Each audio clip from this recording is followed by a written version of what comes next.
के अंदर पत्रकार सुरक्षा कानून बनाने से सरकारें क्यों पीछे हट रही हैं, क्यों डरती हैं, इस विषय पर आज हम खुल के बातचीत करेंगे। हमारे साथ कुलदीप शर्मा जो कि वरिष्ठ पत्रकार हैं और ईजीएमसी के जो राष्ट्रीय अध्यक्ष भी हैं। इन्हीं से सारे सवालों का जवाब आज हम लेंगे कि आखिरकार फिर पत्रकार सुरक्षा कानून देश के अंदर क्यों नहीं बन पा रहा है। हाँ जी कुलदीप जी, क्या कहेंगे इस पर?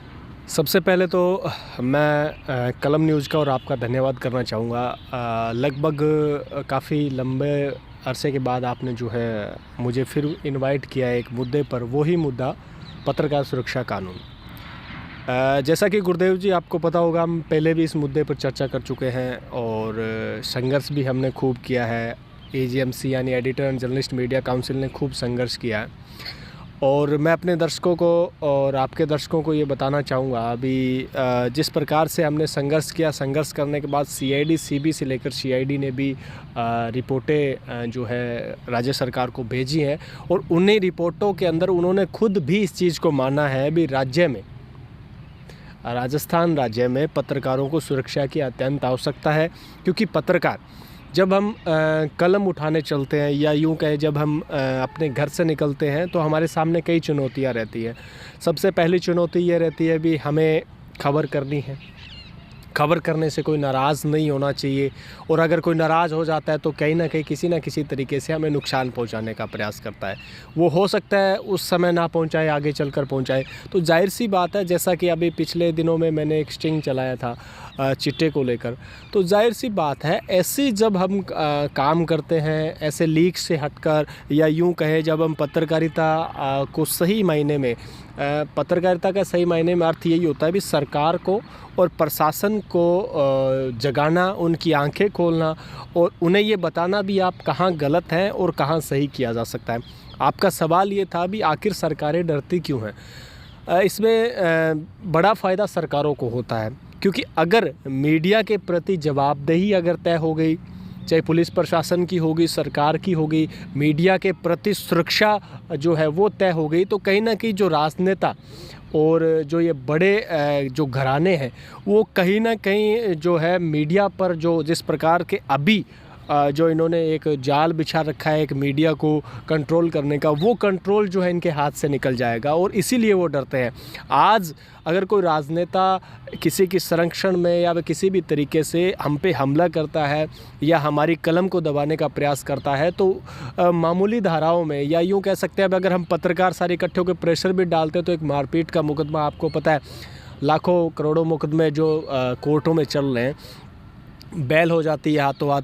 तो कहीं ना कहीं उनके भी दिमाग में ये है भी अगर पत्रकार सुरक्षा कानून बन जाता है तो कहीं ना कहीं सरकार और प्रशासन और पुलिस भी कहीं ना कहीं पत्रकारों के प्रति अपने व्यवहार को चेंज करना पड़ेगा।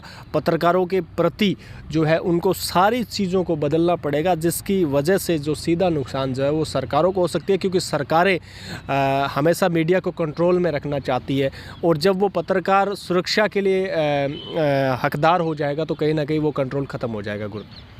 वर्तमान समय में यह भी देखा गया है कि जैसे आपने पत्रकार सुरक्षा कानून की बात करी है, जो पॉलिटिकल पार्टियां हैं वो अपने कब्जे में रखना चाहती है, लेकिन कहीं ना कहीं पुराने समय और अब वर्तमान समय में जो हमारे पत्रकार भाई हैं वे भी कहीं ना कहीं जो है राजनीतिक पार्टियों से जुड़ करके जहाँ उनकी खबरों को नहीं चला करके जहाँ उनके साथ क्या कि लोग प्रलोभन में भी आ जाते हैं। इस पर क्या कहेंगे कि किस प्रकार से इसको रोकने के लिए किस प्रकार अपने पत्रकार भाइयों को भी आगे आने वाले समय में ध्यान भी रखना चाहिए? देखो मुद्दा गंभीर है, सवाल गंभीर है, लेकिन कहना तो नहीं चाहिए, लेकिन एक जिम्मेदार पत्रकार होने के नाते कभी कभी फील्ड में जाते हैं तो हमें बड़े ही अलग नज़र से देखा जाता है। इस नज़र से देखा जाता है कि दूर से देखते ही पता चल जाता है या वो इस प्रकार से कहने का प्रयास करते हैं ये तो कांग्रेस पत्रकार है, ये बीजेपी का पत्रकार है, ये फला पार्टी का पत्रकार है। तो कहीं ना कहीं मीडिया घरानों को और तमाम जो है पत्रकार साथियों को भी इस चीज़ में सोचना पड़ेगा भी हम किसी पार्टी के एजेंट नहीं हैं, हम किसी पार्टी के गुलाम नहीं हैं। हमारा काम पत्रकारिता करना है और पत्रकारिता में ज़रूरी नहीं है हम सरकार की वाहवाही करें। हो सकता है पत्रकारिता में हमें सरकार को जगाने का भी काम किया जाता है। कई बार सत्ता पक्ष की बजाय विपक्ष से सवाल किए जाते हैं, तो जाहिर सी बात है विपक्ष की जिम्मेदारी है, सत्ता पक्ष की जिम्मेदारी है, उनकी अपने अपने मानक है, अपनी अपनी जिम्मेदारियां हैं। आपने कहा भाई कुछ एक जो है पत्रकार जो है पार्टी विशेष से ज़्यादा लगाव रखते हैं, तो जाहिर सी बात है ऐसे पत्रकारों को या तो फुल फ्लैश पार्टी का एक वर्कर बनकर काम कर लेना चाहिए, पत्रकारिता को एक बार छोड़ देना चाहिए। अगर वो पत्रकार है तो कहीं ना कहीं अपने पत्रकारिता धर्म निभाना चाहिए। ये मेरा मानना है, हालांकि ये मेरे निजी विचार हैं, किसी के दिल पे चोट भी कर सकते हैं, लेकिन कहीं ना कहीं मैं उनसे पहले ही माफ़ी मांग लेना चाहूँगा। क्योंकि देखो, पत्रकार होने के नाते हमारे सामने बहुत सारी चुनौतियां हैं और उन चुनौतियों में एक ये भी है, हमें कहीं ना कहीं जनता जो है, हमारा काम जनता की जो आवाज़ है वो प्रशासन सरकार तक पहुंचाने का काम करना है। जैसे एक पुल का काम होता है, वैसे ही मीडिया का काम है दबे कुचले लोगों की आवाज़ पहुंचाना। और सरकार, विपक्ष की बात नहीं कर रहा, सत्ता पक्ष में सरकार को उनकी कमियों को उजागर करना, उनकी खामियों को बताना पत्रकार का कर्तव्य बनता है। वैसे तो क्या कि पत्रकारों के कई संगठन हैं और वे समय समय पर अपनी आवाज़ उठाते हैं, सुरक्षा की बात करें, चाहे हम अन्य समस्याओं की बात करें।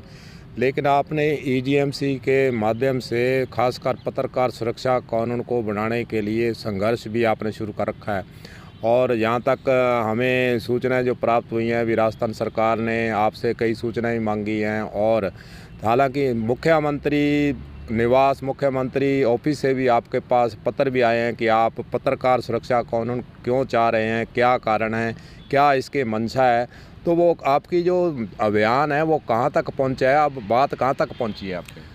देखो गुरुदेव जी, मैं आपके चैनल के माध्यम से और संगठन का एक जिम्मेदार सदस्य या पदाधिकारी होने के नाते मैं बताना चाहूँगा, सरकार ने रिपोर्ट मांगी है और सरकार पत्रकार सुरक्षा कानून को लेकर एक बार के लिए संवेदनशील नज़र आ रही है। हो सकता है चुनाव के ये वक्त नज़दीक है इसलिए हो सकता है, लेकिन हाँ, हमने जो लंबा संघर्ष किया, बार बार पत्रकार सुरक्षा कानून की मांग की, जब सुप्रीम कोर्ट इस बात को कोर्ट कर चुका है कि पत्रकार को सुरक्षा का हकदार है, पत्रकार को सुरक्षा मिलनी चाहिए, क्योंकि वो राष्ट्र का चौथा स्तंभ है और चौथे स्तंभ की एक महत्वपूर्ण भूमिका है एक लोकतंत्र में। कहते हैं अभी एक अच्छे और स्वस्थ लोकतंत्र में पत्रकारिता यानी मीडिया की अहम भूमिका होती है और उस अहम भूमिका को निभाते निभाते पत्रकार कई बार ऐसी चीज़ को दिखा देता है या उजागर कर देता है जिसकी वजह से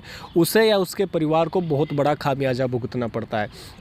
मेरे पास बहुत सारे उदाहरण हैं।